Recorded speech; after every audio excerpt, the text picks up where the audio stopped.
Hey guys, in this video, we're going to take a look at how you can enable or disable widget suggestions in the standby screen on the iPhone 15 series.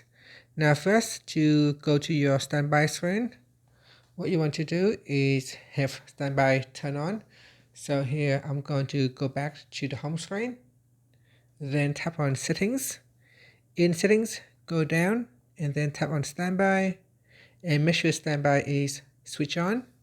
Then plug your phone into a charger. It can be a cable charger or a wireless charger. And then lock your phone and have it stand on the side like that. And on your lock screen, wait for a few moments and your phone should go into standby mode. Once you're in standby mode, just simply touch and hold on the widget. And then you need to unlock the phone first. And in here, tap on Widget Suggestions. Tap on that to turn it on or switch it off. Okay, so that is how you can turn on or turn off Widget Suggestions.